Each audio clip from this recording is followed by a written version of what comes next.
Hello friends, good morning. Welcome back to my channel moms come back. तो कैसे हैं आप लोग? उम्मीद है अच्छे होंगे और अपनी तैयारी अच्छे से कर रहे होंगे। तो आज है मेरे चैलेंज का डे 19 और आप लोग को पता होगा कि मैंने 90 डेज़ का स्टडी चैलेंज लिया हुआ है। तो मैं सुबह आज उठ गई थी 3:30 बजे और उठकर मैं चली गई फ़्रेश होने के लिए। ब्रश व्रश करके मैं आपको दिखा रही थी, बाहर पूरा अंधेरा था अभी। तो मैं आ गई अब गर्म पानी पीने के लिए, बाल वगैरह बना करके। फिर गर्म पानी पीने के बाद मैं चली गई अपने स्टडी टेबल पे आज का डे स्टार्ट करने के लिए पढ़ाई का। तो यहाँ आते ही सबसे पहले मैं अपना आज का वो लिख लेती हूँ कि आज क्या क्या पढ़ना है। उसके बाद मैं स्टार्ट करती हूँ आज की पढ़ाई।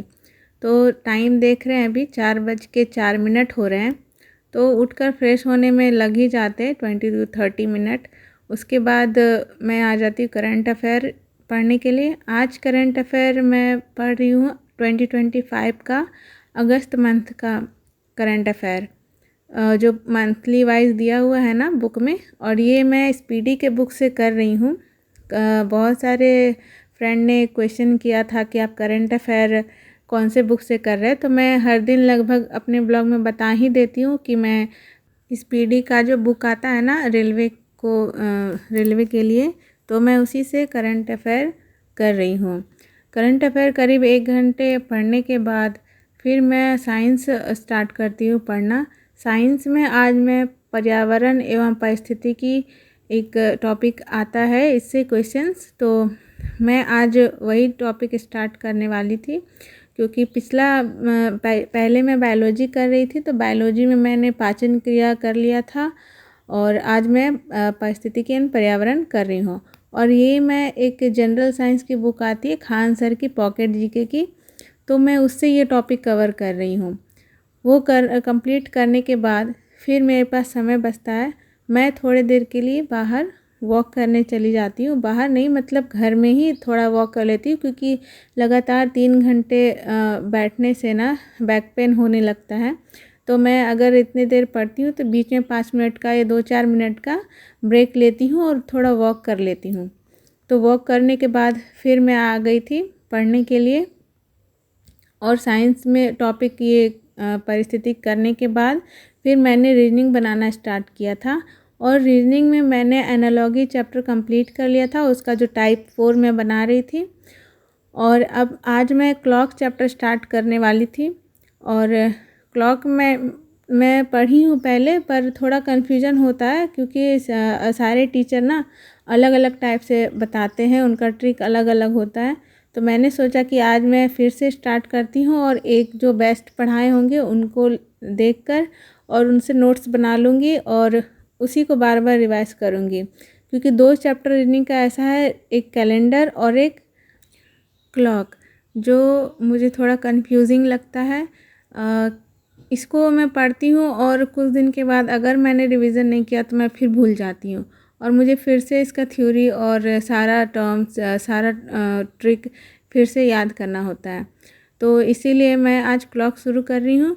तो क्लॉक मैंने आज एक यूट्यूब पे सर हैं अरुण सर करके, कैरियर विल के शायद पढ़ाते हैं, तो मैंने उनका ही आज वीडियो देख के आज पढ़ाई की है। और रीजनिंग की प्रैक्टिस में किरण पब्लिकेशन की बुक आती है एक एसएससी की पीवाईक्यू की, तो मेरे पास वही है, तो मैं उसी से रिवीजन करती हूँ।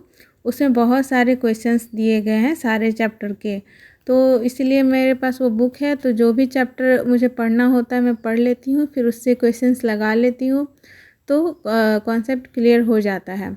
और जितना रीजनिंग में आप जितना ज़्यादा क्वेश्चंस बनाएंगे, अटेम्प्ट करेंगे, उतना ज़्यादा आपको उसके ट्रिक्स याद हो जाएंगे और आपको उसका टाइप भी पता याद रहेगा। तो अभी मैं वीडियो ही देख रही हूँ, पर आज ये लगभग 3 घंटे का वीडियो था क्लॉक चैप्टर का, तो मुझे हर एक पॉइंट समझना था और नोट करना था, इसलिए मेरा धीरे धीरे हो रहा था क्लास। तो लगभग 1 घंटे 40 to 50 मिनट्स की क्लास आज मैंने की थी और फिर आज का ये कंप्लीट हो गया था मेरा। अभी सुबह का स्लॉट कंप्लीट हो गया उसके बाद मैं उठकर बाहर चली जाती हूँ बाहर का काम करने के लिए। कल बहुत सारे वीडियो में कमेंट आए थे कि दीदी आप कौन से बुक से पढ़ रही हो, किस सब्जेक्ट के लिए कौन सा बुक फॉलो कर रही हो। तो मैं पिछले ब्लॉग मैंने जितना भी बनाया है ना, मैं लगभग सब में बता ही देती हूँ कि मैं कौन से सब्जेक्ट से पढ़ रही हूँ। और जब भी मैं कोई मेन टॉपिक या कोई सब्जेक्ट पढ़ रही हूँ, जैसे बायो, हिस्ट्री, पॉलिटी, कुछ भी, तो मैं बता देती हूँ कि ये सब्जेक्ट मैं इस बुक से पढ़ रही हूँ। जैसे एक का क्वेश्चन था कि हिस्ट्री के लिए आप क्या कर रहे हो, तो हिस्ट्री तो पहले थ्योरी पढ़ने का है, तो थ्योरी आप किसी भी टेक्स्ट बुक से पढ़ सकते हैं। और प्रैक्टिस के लिए मैं अभी घटना चक्र का एक बुक आता है, तो मैं अभी उससे ही प्रैक्टिस कर रही हूँ। उसमें कुछ थ्योरी भी दिया हुआ है और थोड़ा थ्योरी पढ़ने के बाद क्वेश्चंस हैं और क्वेश्चंस के आंसर भी व्याख्या करके दिए हुए हैं, तो मैं उससे ही अभी पढ़ रही हूँ। और अदर सब्जेक्ट करंट अफेयर का भी मैंने बता दिया, रीजनिंग का भी मैंने बता दिया। और मैथ्स का प्रैक्टिस में एसएससी का किरण पब्लिकेशन का बुक आता है, तो वो मेरे पास मोटा वाला बुक है पीवाईक्यू का। तो कभी अगर कोई टॉपिक क्लियर है तो मैं उससे बनाती हूँ, नहीं तो अगर आप छोटा छोटा, मैं ज़्यादा लंबे लंबे अभी टारगेट नहीं ले रही हूँ किसी भी सब्जेक्ट में, तो मैं वीडियो से भी, यूट्यूब के वीडियो से भी देख के मैथ या रीजनिंग या कोई अदर सब्जेक्ट के भी क्वेश्चंस कर लेती हूँ। तो ये भी पूछा था मुझसे किसी ने कि आपने कोई बैच लिया है या नहीं, तो मैंने अभी कोई बैच नहीं लिया है ऑनलाइन। मैं अभी यूट्यूब से ही पढ़ रही हूँ। मेरे पास जो भी बुक अवेलेबल है मैं उसी बुक को फॉलो कर रही हूँ। और जो भी टॉपिक मुझे समझ में नहीं आता या कुछ जानना होता है, समझना होता है, तो मैं यूट्यूब पे सर्च करके जो भी टीचर मुझे बेस्ट लगते हैं मैं उनसे वो टॉपिक पढ़ लेती हूँ। तो आप भी ऐसा कर सकते हैं। और अगर मुझे ज़रूरत पड़ा कि मुझे लेना चाहिए तो मैं लूँगी, तो आप लोग के साथ भी ज़रूर शेयर करूँगी। बैच मैं इसलिए भी नहीं ले रही हूँ ना, क्योंकि बैच के लिए आपको प्रॉपर उतना टाइम देना होगा जितना भी क्लास होगा, और ये प्रॉपर फिक्स टाइम हमारे पास नहीं है अभी मेरे पास। तो हमारा वो पढ़ने के लिए हम कैसे समय निकाल रहे हैं, जिस समय में हम पढ़ते उस समय क्लास होगा नहीं, और जब क्लास होगा तब हमारे पास समय नहीं होगा। तो इसीलिए, और ऐसा नहीं है कि पूरा ऑल सिलेबस नहीं आता है, बहुत कुछ पढ़ा हुआ है। तो इसीलिए जो जो नहीं पढ़ा हुआ है या फिर जो टॉपिक समझ में नहीं आता है उसका थ्योरी करने का ज़रूरत है, और जो सब्जेक्ट पढ़ा हुआ है उसका मुझे रिवीजन करना है मल्टीपल टाइम। तो कुछ दोस्तों के ना कमेंट आ रहे थे, कुछ पर्सनल सवाल मेरे बारे में, फैमिली के बारे में, तो मैं अपने बारे में आप लोगों को सब कुछ बता दूंगी। लेकिन मैं अभी इसलिए टॉपिक नहीं छेड़ना चाह रही हूँ क्योंकि मेरा मोटिव, मेरा फोकस ये है कि अभी मैं स्टडी को कंप्लीट करूँ, 90 डेज़ चैलेंज को। और मैं अगर पर्सनल बातें बताऊंगी तो आपका ध्यान भी मेरे पर्सनल लाइफ में होगा और फिर पढ़ाई पर से ध्यान शायद हट जाएगा, क्योंकि मेरी लाइफ में बहुत कुछ है आप लोगों के साथ शेयर करने के लिए, बताने के लिए, जो आप लोग को मोटिवेट ही करेगा। लेकिन फिर भी अभी मुझे लगता है कि पढ़ाई पे ज़्यादा फोकस करना चाहिए। तो अपने सारे काम मैं दोपहर के निपटा कर और फिर मैं आ जाती हूँ लाइब्रेरी पढ़ाई करने के लिए। तो मैंने अपना टाइमर ऑन करके फिर से पढ़ना स्टार्ट कर दिया। और आज मैं ना लाइब्रेरी में पॉलिटी पढ़ना मैंने शुरू किया था, क्योंकि पॉलिटी मैंने 2-4 दिन से नहीं पढ़ा था, तो मुझे आज पॉलिटी मैंने शेड्यूल में रखा था पढ़ने के लिए। पॉलिटी में आज मैं पंचायती राज पढ़ रही हूँ, जो मोस्ट इम्पॉर्टेंट टॉपिक है। इससे क्वेश्चंस आते ही आते हैं, और ख़ास करके बीएसएससी सीजीएल में तो इससे 3 से 4 क्वेश्चंस आते हैं सिर्फ इस टॉपिक से। मैंने देखे हैं इसके पीवाईक्यू। तो इसीलिए मैंने ना ये सोचा कि ये टॉपिक मैं पढ़ लूँ अच्छे से। इसके आर्टिकल्स, इसके थ्योरी भी इम्पॉर्टेंट हैं, तो ये टॉपिक आपको बहुत अच्छे से करना होगा सीजीएल के लिए। तो ये मैं अभी पढ़ रही हूँ। एक नोट्स है, कोई मुझे लाइब्रेरी में ही मिला था, ये किसी कोचिंग का नोट्स है, तो मैं उसी से अभी पढ़ रही हूँ। अब मैं आपको दिखा देती हूँ वो नोट्स, आप देख सकते हैं कि ये लिखा हुआ है। मैं आपको सारे पेज जो भी मैंने पढ़ा है वो मैं आपको दिखा रही हूँ।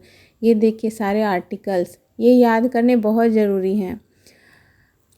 पॉलिटी कंप्लीट करने के बाद मैंने हिस्ट्री पढ़ना शुरू किया था और हिस्ट्री में अभी घटना चक्र का बुक आता है एक, उसी से पढ़ रही हूँ।